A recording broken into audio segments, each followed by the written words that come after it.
Hello friends, இன்றைக்கி என்ன video பார்க்க போகிறோம் அப்படின்னு பார்த்தீங்கன்னா, யூஜிடிஆர்பி டீச்சர்ஸ் எல்லோரும் பார்த்திங்கன்னா சிவிக்கு போயிட்டு வந்துட்டு அதுக்கப்புறம் பார்த்திங்கன்னா செலெக்ஷன் லிஸ்ட்டு பேர் அதுக்கப்புறம் கவுன்சிலிங்காக வெயிட் பண்ணிகிட்ருக்கீங்க. ஸோ ஏன் இன்னும் பார்த்திங்கன்னா தமிழுக்கு இன்னுமே செலெக்ஷன் லிஸ்ட்டு இன்னும் அவங்க போடலை.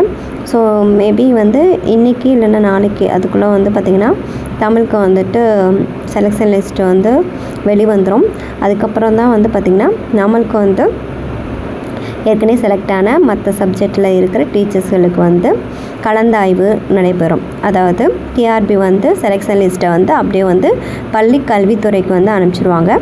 அந்த பள்ளி கல்வித்துறை அதுக்கப்புறம் நடக்கிறத கவுன்சிலிங் நடத்துவாங்க. ஸோ எங்கெல்லாம் கவுன்சிலிங் எந்தெந்த சப்ஜெக்ட்டுக்கு எங்கெங்கே நடக்கும் அப்படிங்கிறதுல இருந்து அதுக்கப்புறம் பார்த்திங்கன்னா எல்லாமே நம்மளுக்கு அதுக்கப்புறம் நம்மளுக்கு பள்ளி கல்வித்துறை அதோட வெப்சைட்டை தான் நம்ம பார்த்திங்கன்னா அடுத்து ஃபாலோ பண்ணணும். இது வரைக்கும் டிஆர்பி நீங்கள் பார்த்துட்ருப்பீங்க. இனி பார்த்திங்கன்னா நம்மளுக்கு செலெக்ஷன் லிஸ்ட்டு விட்டுட்ட பிறகு எல்லா சப்ஜெக்ட்டுக்கு விட்டுட்ட பிறகு அவங்க பள்ளி கல்வித்துறைக்கு அனுப்பிச்சிடுவாங்க. ஸோ இனிமேல் பார்த்திங்கன்னா நம்ம பள்ளி துறையை தான் நம்ம ஃபாலோ பண்ணணும். ஸோ பள்ளி கல்வித்துறையோட வெப்சைட்டில் போயிட்டு நம்ம இந்த மாதிரி டெய்லி செக் பண்ணணும். அதாவது நம்மளுக்கு எப்போ கவுன்சிலிங் நடக்குது அப்படிங்கிறத அவங்க சென்ட் பண்ணுவாங்க. அதே மாதிரி பார்த்திங்கன்னா நம்மளோட மெயில் ஐடிக்கு அந்த ப்ரொஃபஷ்னல், அதாவது நம்ம ப்ரொஃபஷ்னல் ஆர்டர் காப்பி நம்மளுக்கு வரும். அது வரும். நீங்கள் செலக்ட் ஆகிட்டீங்க, அதாவது காமனாக தான் இருக்கும். அது நம்ம நேம் போட்டு அந்த மாதிரி வராது. அதாவது காமனாக எல்லாத்துக்கும் ஒரே மாதிரி ப்ரொஃபஷ்னல் அந்த லெட்டர் வரும். ஸோ அந்த லெட்டர் நம்ம எடுத்து வச்சுக்கணும். அது மாதிரி பார்த்திங்கன்னா சிவி லெட்டர் எடுத்துக்கணும். சிவி கால் லெட்டர் நிறைய பேர் மிஸ் பண்ணிட்டாங்க. அதாவது டிஆர்பி வெப்சைட்டில் போய் பார்த்தாலும் அந்த லிங்க் க்ளோஸ் பண்ணிட்டாங்க, அங்கே இல்லை. நான் கூட சொல்லியிருந்தேன், நம்ம கால் லெட்டர் மிஸ் பண்ணாலும் கவலைப்பட தேவையில்லை, நம்ம அங்கே போய் எடுத்துக்கலாம் அப்படின்னு சொல்லியிருந்தேன்.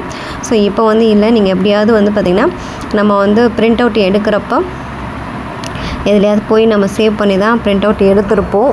அதனால் அதெல்லாம் செக் பண்ணி பாருங்கள். ஏதாவது மெயில் ஐடிக்கு நம்ம சேவ் பண்ணி வச்சுருக்கலாம். அதனால் எல்லா மெயில் ஐடியும் செக் பண்ணி நீங்கள் பாருங்கள், அதில் இருக்கும்.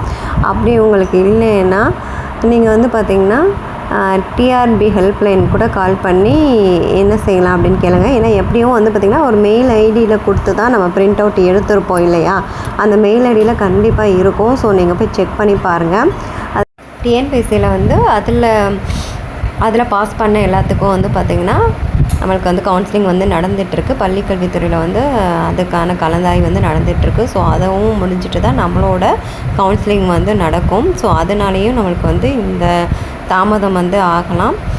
ஸோ அதனால் யாரும் எதுவும் இது பண்ணிக்க வேணாம். எப்படியும் பார்த்திங்கன்னா இந்த வீக் இல்லைன்னா நெக்ஸ்ட் வீக்குள்ளே நம்மளுக்கு கவுன்சிலிங் முடிஞ்சிடும். தமிழ் சப்ஜெக்ட் விட்ட பிறகு நம்மளுக்கு அதற்கான ப்ராசஸ் நடைபெறும். ஏன்னா இப்போ அவங்களுக்கு எல்லாம் போஸ்டிங் போட்டு முடிச்சுட்டு தான் அதுக்கப்புறம் தான் நம்மளோடதுக்கு வருவாங்க. ஸோ அதனால தான் கொஞ்சம் டிலே ஆகிட்டே இருக்குது.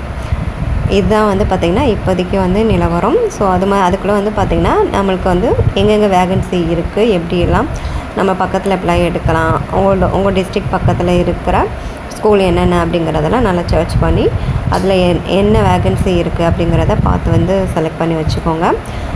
மீண்டும் அடுத்து என்ன நடக்குது அப்படிங்கிறத அடுத்தடுத்த வீடியோவில் பார்க்கலாம். எங்கள் வீடியோ லைக் பண்ணி ஷேர் பண்ணி கமெண்ட்ஸ் பண்ணுங்கள். ஒரு லைக் போட்டுருங்க, அப்படின்னா தான் அடுத்தடுத்த வீடியோஸ் போடுறதுக்கு எனக்கு மோட்டிவேஷனலாக இருக்கும். ஸோ தேங்க்ஸ் ஃபார் வாட்சிங்.